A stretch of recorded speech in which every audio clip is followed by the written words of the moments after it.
Are you immersed in a sea of business advice and education, but not sure what to embark on first? Instead of adding to the ocean of information, we're here to help you navigate it like a pro. The Wayfinding Growth podcast will help you take a deep dive into new actionable strategies, tools, and tactics to help you grow.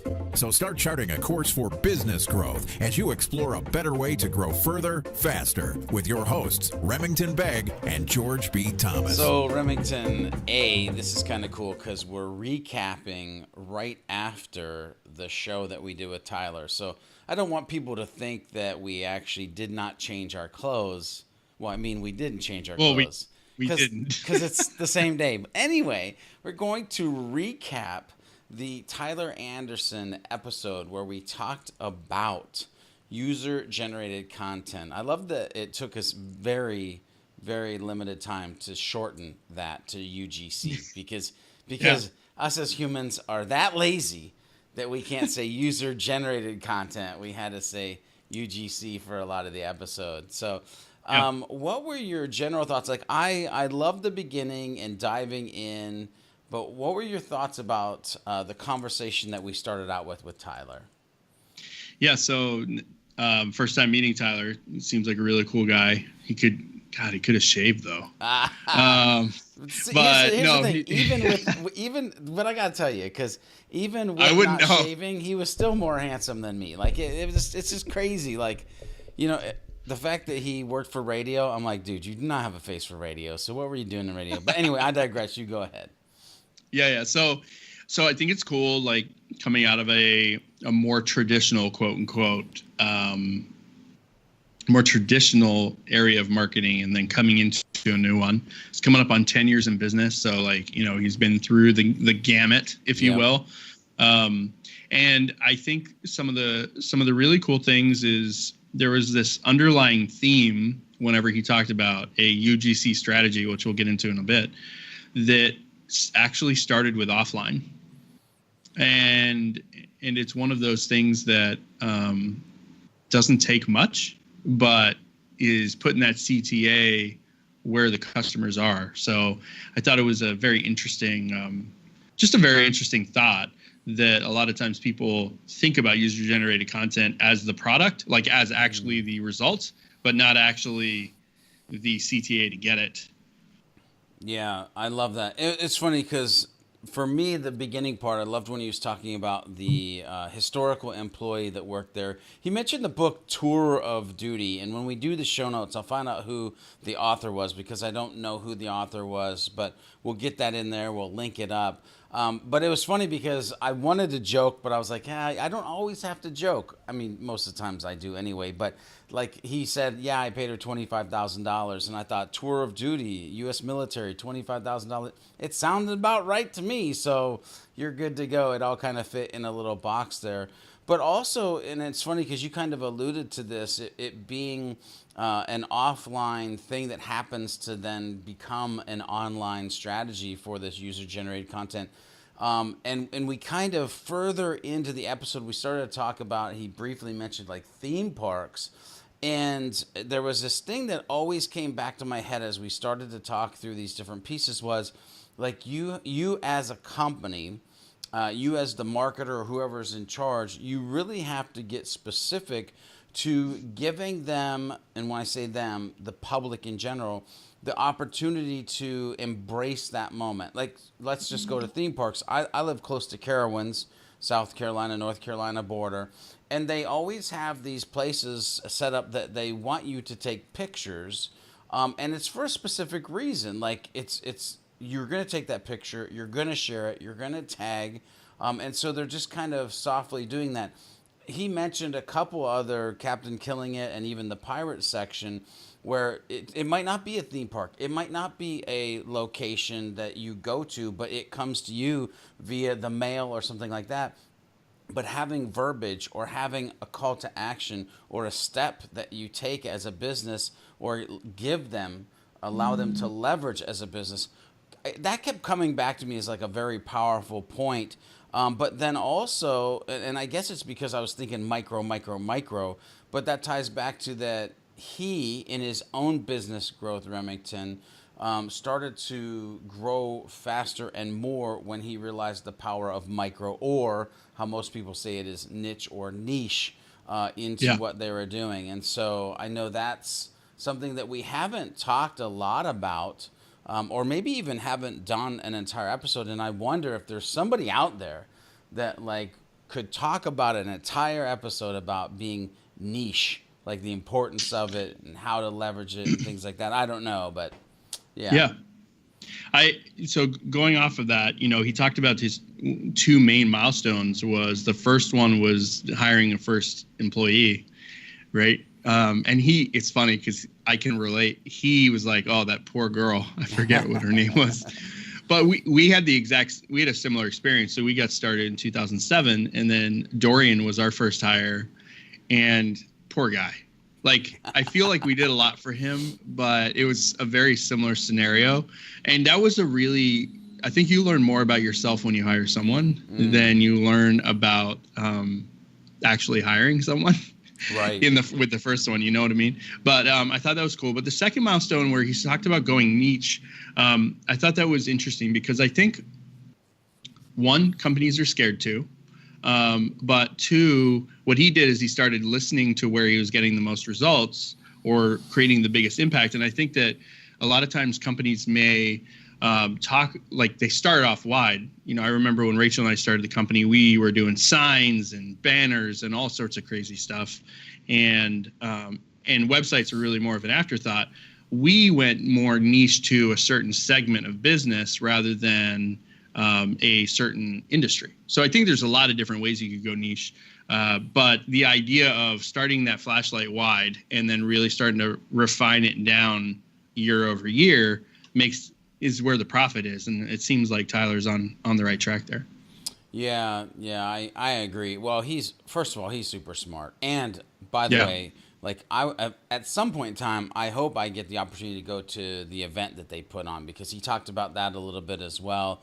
And that sounds super cool. Hey, anytime I can get out to Cali I'm happy, because California is awesome. It's funny, we quickly moved into charting the course. And it's funny because we got a second author. This time we don't have to look him up because Tyler mentioned Jay Bear and Talk Triggers. And if you haven't checked out that book, which, by the way, I'm saying I haven't yet either, I need to go ahead and download and listen to that bad boy. Although I already have all my books scheduled out for the entire year, so that's weird. Like, I know that it's a year away that I'll actually put that one in unless I take one out, but I digress again. By the way, do you have a strategy to read a book a month, 2 books a month? Anyway, that's a key for growth. But Jay Bear, Talk Triggers, and actually paying attention to how to get people to talk about you as a company. That's very interesting to me. When we look at the charting the course section, what were some of the things that you pulled out? Because I'm curious, as another agency, if your mind was going to, how can we do that as impulse creative, or was it more of how can we leverage some of this for our clients, or was it maybe even both going on at the same time? I'm always curious about how your brain works as we do these interviews. Yeah, so it's definitely both. So we've got a couple, travel related clients that we are using user generated content. Courtney does that really well on behalf of our clients. But where I thought that it was neat is I don't believe that the offline side has been really talked about or done. So I think for our company, there's a huge opportunity there.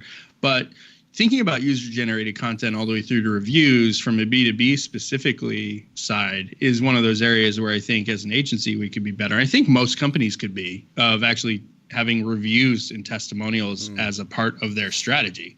And he brought up some really compelling points. I mean, he was talking about 80 to 91%. He was very specific and broad at the same time with some of these, but trust recommendations from family, right? Or 85% of users see more confidence in user generated content versus company created content. So I think there's some compelling use cases for that, for both agency life and also for, bringing people on. But you could even take this to hiring, if you have a hiring push, getting people to say how much they enjoy working for your company or your agency could be really big. Yeah. So there's part of this, and I know you have more notes in this section, but there's part of this for me that I started to have an internal battle at about this portion of the interview, because for me, I was like, oh, user generated content. It's of course a C strategy. Theme park, business to consumer, meat distributor, business again to consumer. It's just, that's hotels, business, consumer. I almost wonder if we could do an entire episode, because we alluded to that we just scratched the surface. If we could do an entire episode that was specific to B2B and how they would use user-generated content. Because you have to think, although I get it, don't send me hate mail.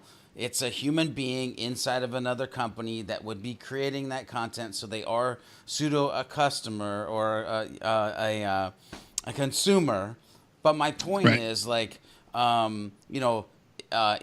that's a bad example too, because I was going to say Impulse Creative to like Apple. But anyway, but see how difficult it is to come up with like a manufacturing to spring creator, Sure. like how are you gonna maneuver that? So I'm interested. Like, do you think this is only a B2C play, or do you think that B2B can play in user generated content? Yeah, I think that they can, but when you think about sales cycles, right? So you go down to Carowinds, you enjoy yourself for an evening, you take a few photos, and that's your experience. You leave, right? So the feedback loop of you being able to share that info or show you're happy or excited is pretty quick. I think that, when you start thinking about B2B, I mean, sales cycles for B2B are longer. So I would assume that the confidence cycle or the excitement cycle is very similar too, if we're talking about the customer journey rather than the buyer's journey. But there's got to be, if we go back to Joey Coleman, the Joey Coleman episode where he talks about the first 100 days, I'm sure that there is a time in that phase that if you're doing your job well, that there are great times to ask. So I think there's a lot of areas that you could unpack UGC or user-generated content for B2B. But I'll tell you who does it really well is HubSpot, right? Like HubSpot. Oh yeah. Right? Yeah. I mean, and then you take that into groups, like the partner program. That's technically every single blog we post about HubSpot, every single Sprocket Talk that we do is user-generated content for them, if you think about it. So so I think that it's just a matter of really thinking about how that fits into the cycle and then figuring out the best times to ask the question. Anyway, I know you got notes on there, and I think it was super important to mention that it is about trust. Influence, like the fact that listen, if one of my friends says that they have been at a place and I should go to that place, I am definitely more likely to go do that. And so, like, if you're a business and you watched or listened to the last episode and you're still on the fence, you shouldn't be on the fence. Like, this is just something that you should figure out how to implement, get the strategy in place. There was also mentioned about hashtags. Like that was, he breezed over that real quick, but I know you started to type fiercely when that came through. Like what were you thinking as far as that goes? Yeah, so I think that hashtags are easy to search and identify, but not necessarily the mentions are being used. And so when Tyler started talking about the fact that people are location based rather than tagging your actual company in on Instagram, right? Like that kind of content and that kind of information is a gold mine. One of just understanding how your consumers are using, utilizing your service if you are B2C. But then two is one of those areas where you might not be getting tagged because they don't care about tagging you. They care about sharing their experience. It's not about you. And I think that was a big thing. But when you ask someone about if they have a user generated content strategy, like I've come across some people that say they do, and it's very much reliant on hashtags from the get go. Like tag this to show us that you love us. And I think that going wider than that is a really big piece. And then to dig deeper into that is the call to action for it has to be before the internet. So to your point, the photo stops at Carowinds, or a great example immediately came to mind for me was Domino's Pizza, right? Like their box is practically a social network by itself. Like they tell a story. They've got like how you should hold the pizza to take a picture of it. Like there's instructions on the box. And I think that's something that's really compelling. And then even some of these fast food restaurants literally have it. We just made a trip from Georgia, so there's a lot of fast food on that trip. But they literally, in the back of the fry holder, they have tweet this and stuff like that. So a lot of those calls to action could be much more driven by hashtag, but can't be relied on the success of it just because of that hashtag. Yeah, is where I was going. Yeah, I totally agree. And sometimes I wonder if the hashtags get too specific. Like, so for instance, if you hashtag I love my fries Mickey D's, like there's going to be a limited amount of people who, which by the way, I'm actually more of a fan of Chicky Pete's fries. Just throwing that out there. But if you have that hashtag, like there's only specific people who are really, really like love the brand that are going to ever go search that or find it. Where, if it's hashtag fries Boston or hashtag, Montana fries or just hashtag Montana or hashtag Wyoming, like now you're opening up that user generated content to an even bigger audience. So I think companies maybe think about their hashtag game a little bit and how they would play that. I know I always say specificity wins the day, but in this case, maybe it's being specific and also giving a secondary place that you would maybe want that to be shared. And then remember, because by the way, we mentioned Instagram. Like hashtags work on YouTube. Hashtags work on Facebook. Hashtags work on Twitter. So you don't have to just do user-generated content on Instagram. And during this interview, it almost felt like we were talking about user-generated content on Instagram for business growth. So just know that the other platforms are out there too. It's just somehow that's what we always kind of brought back as an example, because most of us were also probably only thinking about photos until Tyler said, by the way, the Guy Bar wanted him to share videos on YouTube. And so, so you have to open up your mind to the possibilities of channels, hashtags, and different things than just photo. To your like reviews and testimonials could be an additional thing. Yeah, no, absolutely. And I think that's where he mentioned a couple times, like digging in and actually thinking about where they are. And I thought he was going where they are like social network, which makes sense to your point there, but also where they are in their journey brought me back to that Joey Coleman chat was like, where are they in the journey? How excited are they? When are they at the moment of peak delight? And let's make sure there's a call to action there, and kind of pulling it through. But it was very interesting. And I think that, the key takeaway is if you are a B2C company, like we want to make sure that you're paying attention at that peak moment and putting a CTA there, but realizing that might not have anything to do with digital in order to get it on digital. And then if you're a B2B company, reinforcing and kind of designing where you think those key points are, and that Joey Coleman episode might be a great way to map that out too. Yeah, definitely. It's funny. We come back to that Joey Coleman episode all the time. Like there's so much in there. We gotta get him back. We do need to have him back because it was great. There's multiple people that we should have back. It's funny. I just actually had an idea. I don't know if Carowinds will ever listen to this, but they should have a photo opportunity outside of the theme park.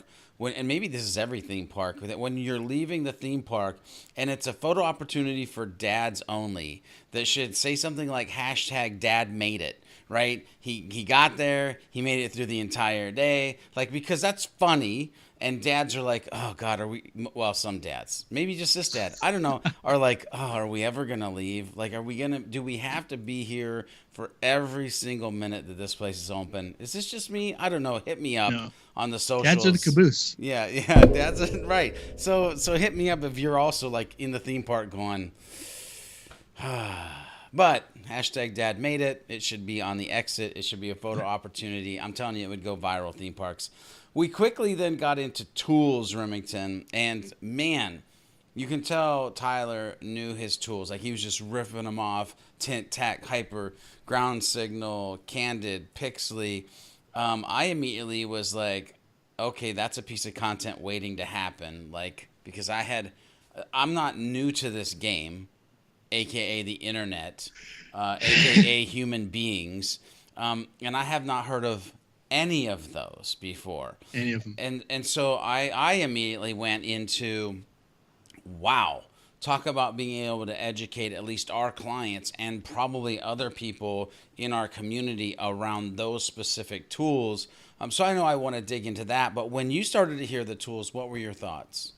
Yeah, so similar expression. Like I wrote them down real quick because I was sitting there just pining, waiting for those to actually come. Because as he starts talking about some of the ideas earlier, and the legal permission was one of the big things, which we'll get into in a minute during the Bermuda Triangle. But as we're going through and we're looking at all these details, I was like, well, holy crap, there's a lot.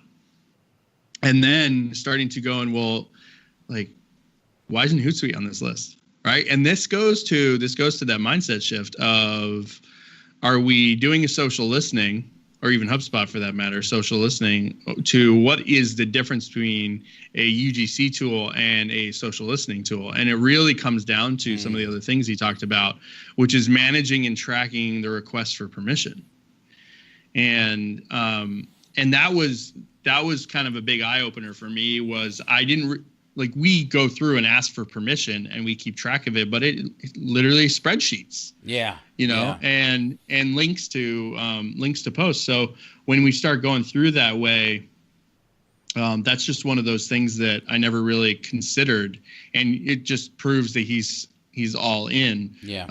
With UGC. And of course his company that they started up was TAC. Yeah. And I looked at that and it looks really compelling. And he mentioned something about it downloading automatically to a library if you get approval. Like, right. That just sounds magical. Yeah, without a doubt. And it's funny because, like, by the way, I think you might have just uncovered another pirate. The fact that a company as tech savvy as us using spreadsheets to keep track of any type of data or approval is kind of mind-boggling. But I know if we are, there are plenty others that are doing that. The whole library thing, and I think I really tuned into that because I've also been having this other really crazy idea around content and being able to easily help sales teams share content. And of course, it ties into a HubSpot tool, totally different show. Check out Sprocket Talk if you want to learn more about that, because I am going to start to talk about it. But like giving your team, your entire company, the ability to do those things in which they need to do on the internet today to be more human and to gain more trust and to build that loyalty is going to be a key factor in your growth and your success moving forward. It's just that simple. Yeah. Now, you wrote something down, and I was like, and I almost wanted to stop the interview at that point and ask you, but I knew we'd have this section. You wrote down the concept of using UGC in other areas of the marketing. Like, what?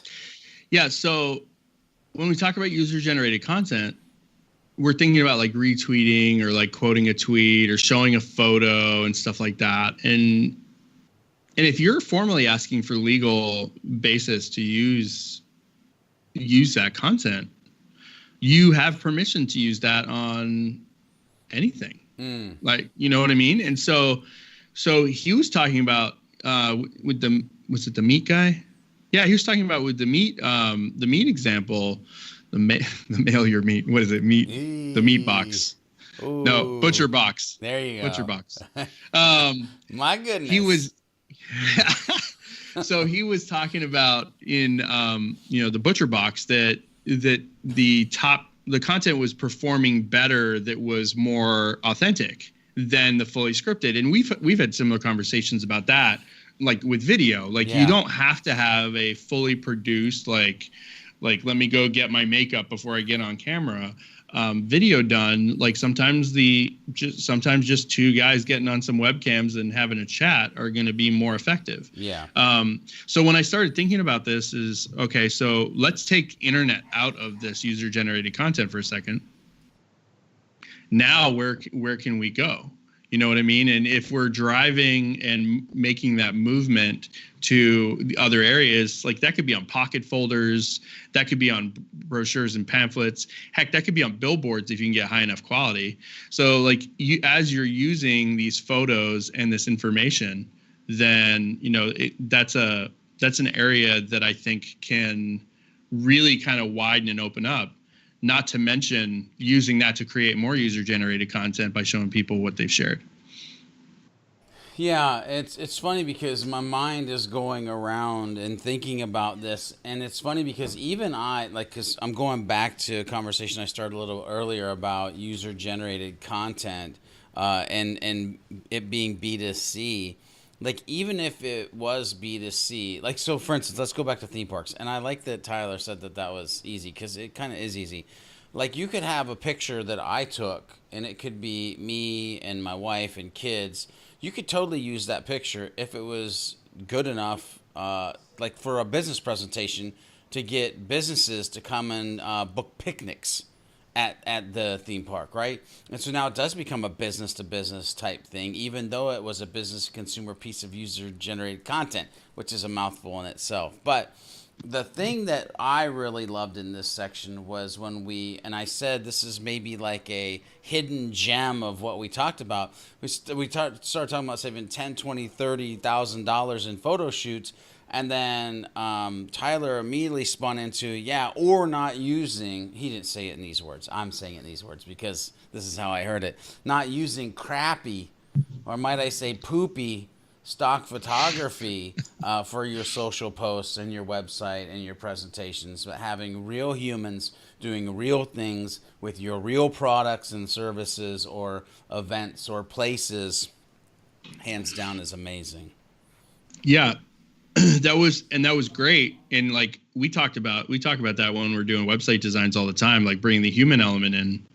But again, never really thought about using content. Like, imagine a background image of people enjoying, a ride or something like that. Like, I've never really thought about that concept of using that user generated content. Most of the time it's on the social side or, and that kind of thing. So no, really, really cool, compelling concepts. And the idea of keeping that as a library of approved content is a whole nother shebang, which we can get into another time. Yeah, without a doubt.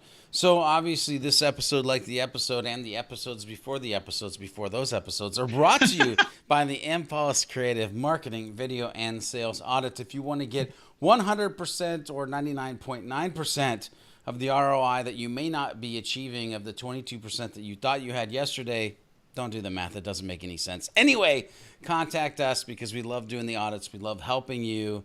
Simply hit us up. We're here for you. Remington, the Bermuda Triangle. I always love making the joke about you being from there, and it's fun, and whatever. It's the gift that keeps on giving. It just keeps on giving. It's almost like the dock of mediocrity. Like, that's just never going to go away, that in the Bermuda Triangle.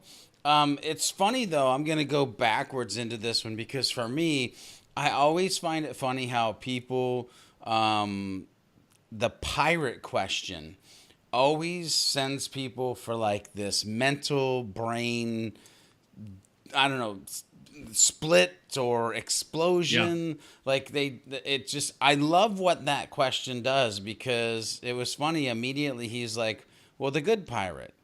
And well, then I said, well, good or bad. And then he's like, oh, well, shoot, let's do the bad. And then we'll do the good. And like, it was just fun to watch that and see how that went through. Yeah. But, man, I'll tell you, for me, I was surprised that the conversation in the pirate section didn't boil down to a little bit of fear.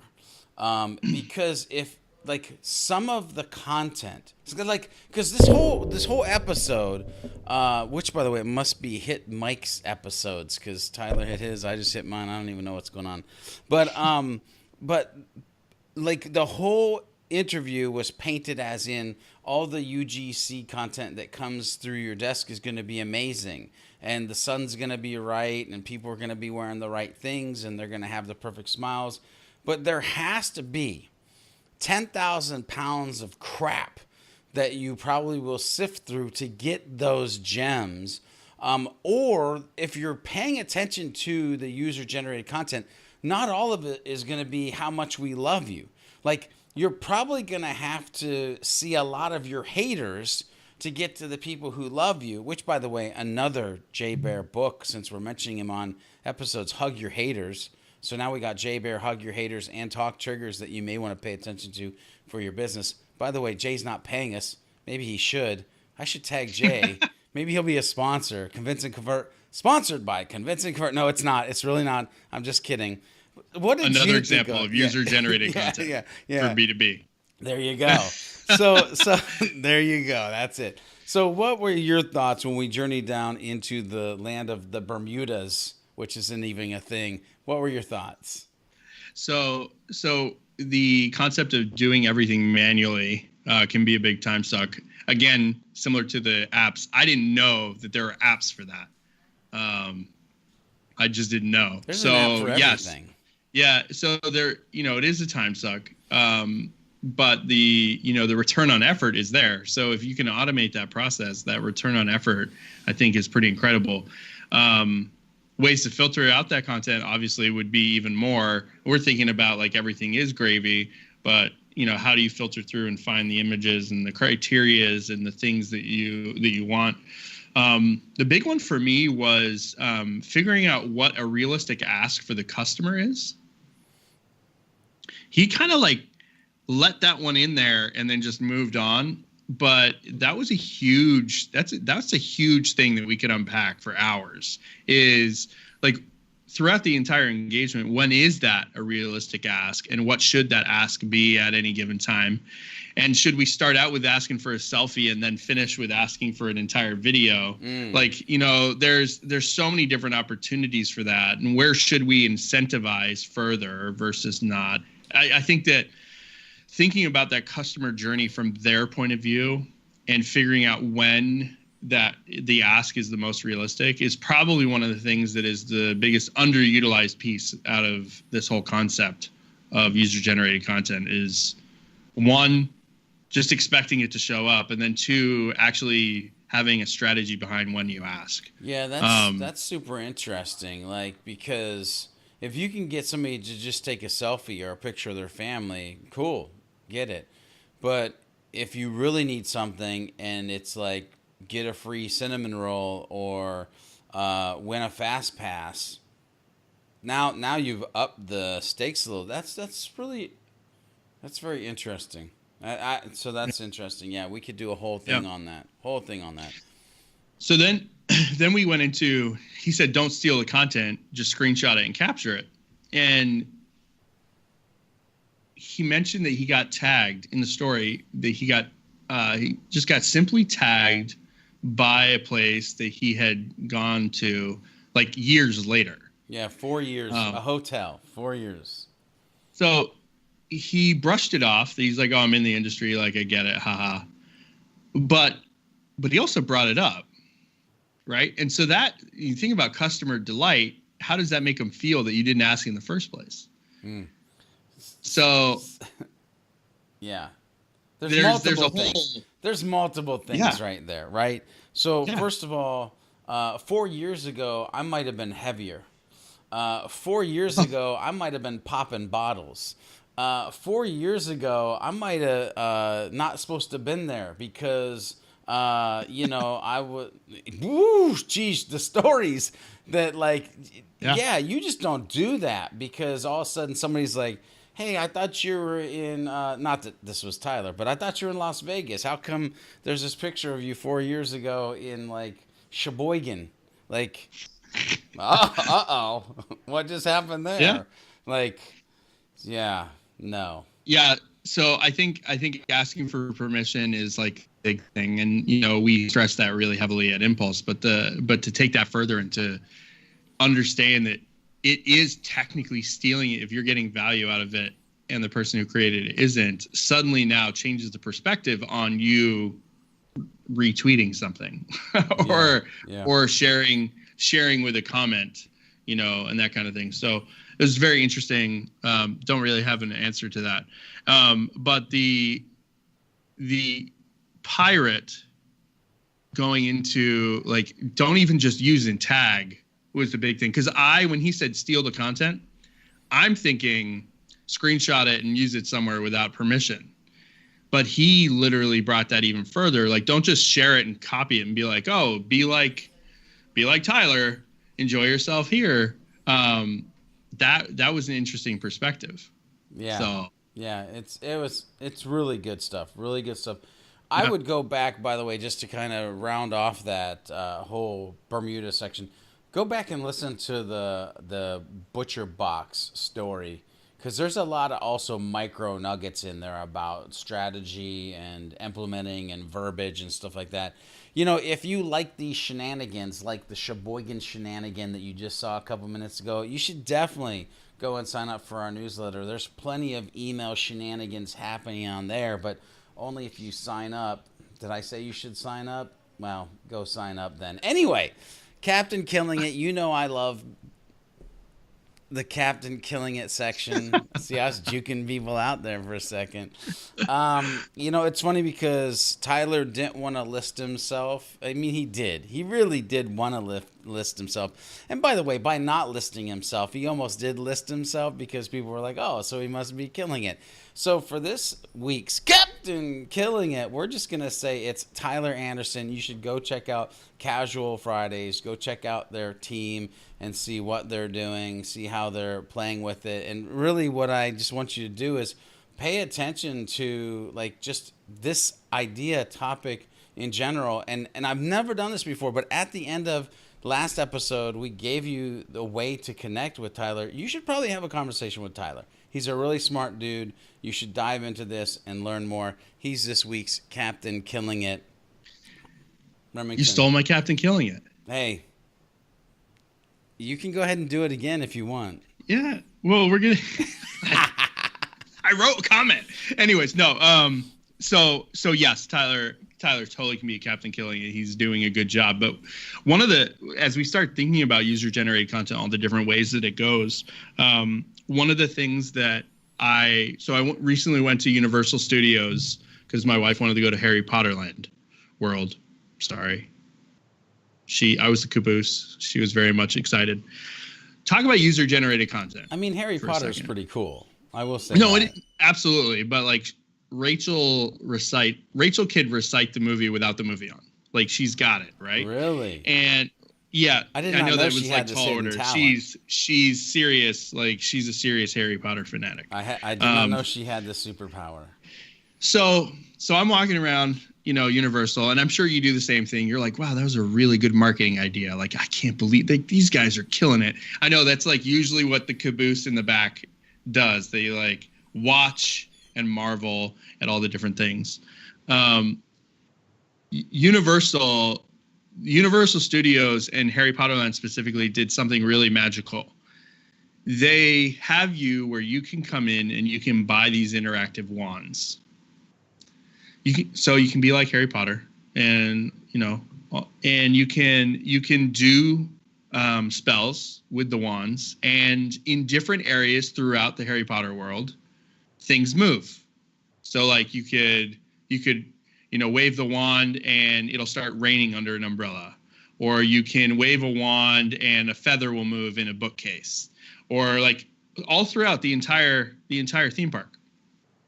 So think about this from a user-generated content point of view, right? Suddenly now you're walking through and you're watching random normal human beings waving wands and making things move throughout the entire experience. You're like, what the heck is that?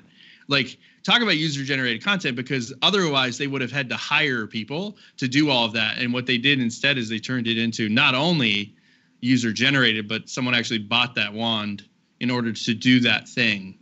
It was really incredible. Like it totally reinforced the craziness, because you're walking by and suddenly all of a sudden like a book flies across like a bookcase and you're like, what just happened? Like there's some serious stuff there. And that's like the epitome of taking user generated content off of the online and bringing it into real life. They did, it's just crazy. Now my only question of that is, does every wand do everything, or is it only certain wands do certain things? Because every wand does everything, and you have a map to figure it out. Oh, like gotcha. it's a game for the person with the wand, and yet it's experience for everyone else watching. So not only is it user-generated content, but they've also turned it into gamification.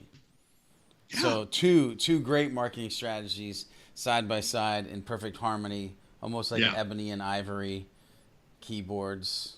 Pianos. I'll send you videos. Yeah, I'll have to watch it. We have lots. It's you've got some user-generated content that I can watch? Yeah, didn't share it, but see, but you're about to. And then I'm going to want to go, and I'm going to buy a wand. I'm going to have to buy a ticket to get in there. And so it'll work. It'll work because, it always works, user-generated content.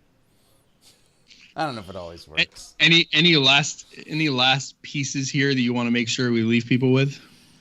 My biggest thing is, if you're not doing it, do it. Figure out the strategy. Figure out one of the tools that would work best for your company so that you can make it move quickly and not be bogged down. My biggest thing besides that is wanting to do another episode and really figure out the specifics in where we would want to take it. Because I do feel, it's funny because you're just like, I feel like we scratched the surface. I do feel like there's a whole other world like that we could talk about on this topic than what we did in last episode. Yeah, maybe we get Tyler back in a while for B2B. Yeah. That sounds good to me. Or if anyone else knows people who are absolutely killing it with user-generated content strategy, bring them on, especially if they're doing things that are awesome with B2B. Hit us up on Twitter, on LinkedIn, on wherever you hit us up, and let us know, and let's try and get them on the show too. All right. Well, Remington, again, it flew by, but it's time to say goodbye. If you're listening to this on iTunes, then leave a rating and review. I won't smash them this time. I did it last episode. Go back and listen. Rewind it a couple times. It's pretty slick. If you're watching this on YouTube, hit the bells and likes and subscribes. All the things so we know that you're part of the community. And until next time, we hope that you leave the dock of mediocrity and set sail to the sunset of your success.